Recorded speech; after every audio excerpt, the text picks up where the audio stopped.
খালেদা জিয়ার নিঃশর্ত মুক্তি ও সুচিকিৎসার দাবিতে বিভিন্ন জেলায় সমাবেশ করেছে বিএনপি। নাটোরে কর্মসূচি চলার সময় দুর্বৃত্তদের হামলায় গুরুতর আহত হয়েছেন জেলা বিএনপির আহ্বায়ক। কুপিয়ে তার এক হাতের কবজি প্রায় বিচ্ছিন্ন করে ফেলা হয়। পটুয়াখালীতেও নেতাকর্মীদের উপর হামলার ঘটনা ঘটেছে। খালেদা জিয়ার মুক্তি ও সুচিকিৎসার দাবিতে নাটোর শহরের আলাইপুরে দলীয় কার্যালয়ের সামনে সমাবেশ করছিল জেলা বিএনপি।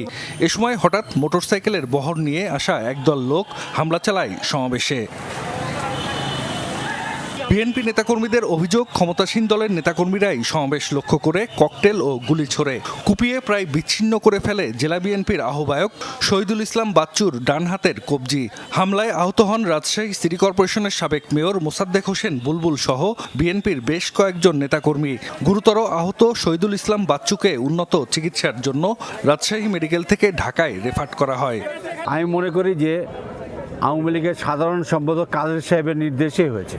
না ধরে তাহলে এর দায়িত্ব পুলিশ প্রশাসনের এবং সরকারি দলের।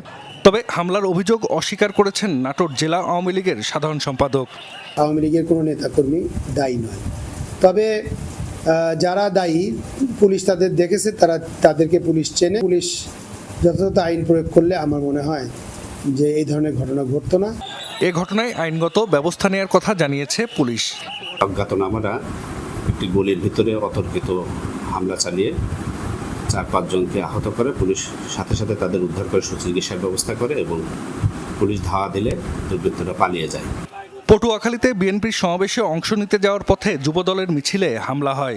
প্রেস ক্লাবের সামনে এই ঘটনা ঘটে। দেশীয় অস্ত্র নিয়ে হামলা চালায় দুর্বৃত্তরা। এতে যুবদল ও স্বেচ্ছাসেবক দলের 5 নেতাকর্মী আহত হন। এ ঘটনায় ছাত্রলীগ ও যুবলীগ নেতাকর্মীদের দায়ী করেছেন বিএনপি নেতারা।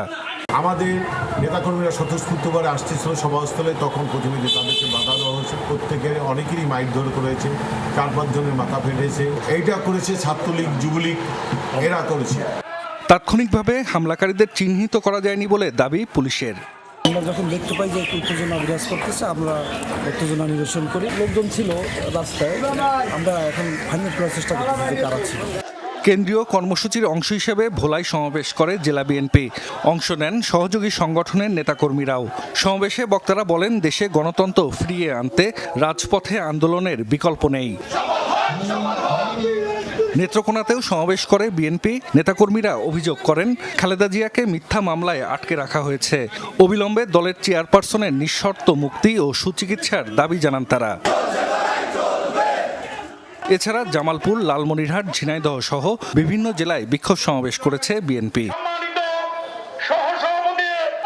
জাহিদ হাসান, যমুনা নিউজ।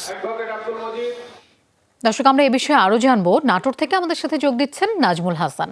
নাজমুল, হামলার পর এলাকার পরিস্থিতি এই মুহূর্তে কেমন দেখছেন, আর আহতদের কি অবস্থা?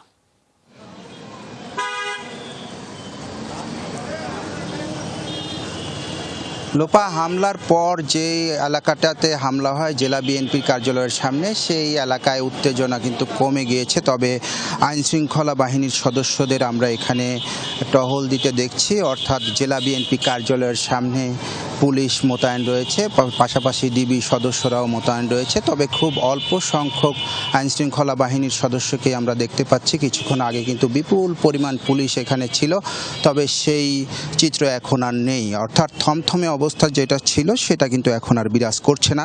তবে আমি জেলা বিএনপির একজন নেতার সাথে কথা বলেছি, ফরহাদ আলী দেওয়ান শাহিন। তিনি যেটা জানিয়েছেন যে বিএনপির আহ্বায়ক যার কবজি বিচ্ছিন্ন হয়েছে, শহীদুল ইসলাম বাচ্চু, তাকে রাজশাহী মেডিকেল কলেজ হাসপাতাল থেকে প্রাথমিক চিকিৎসা দিয়ে ঢাকা পিজি হাসপাতালের উদ্দেশ্যে তারা রওনা করেছেন।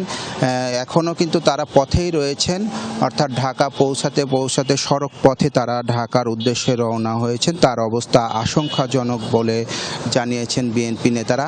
বিএনপি চেয়ারপারসনের উপদেষ্টা রুহুল কুদ্দুস তালুকদার দুলুর সাথে আমার কথা হয়েছে। তিনি জানিয়েছেন যে তাদের শান্তিপূর্ণ সমাবেশে কিন্তু দফায় দফায় হামলার ঘটনা ঘটে। এর আগেও যখনই তারা কর্মসূচি পালন করতে গিয়েছেন তখনই কিন্তু এই হামলার ঘটনা ঘটেছে। অপরদিকে জেলা আওয়ামী লীগের সাধারণ সম্পাদক শরীফুল ইসলাম রমজান যে কথাটি বলেছেন যে তাদের এই হামলার সাথে, বিএনপির এই হামলার সাথে আসলে আওয়ামী লীগের কোনো নেতাকর্মী জড়িত নয়। অপরদিকে পুলিশ কর্মকর্তারা বলছেন তারা আসলে ভিডিও ফুটেজ দেখে আসামিদের শনাক্ত করার কাজ শুরু করেছেন। লোপা। নাজমুল, আপনাকে ধন্যবাদ আমাদের সাথে যোগ দেওয়ার জন্য।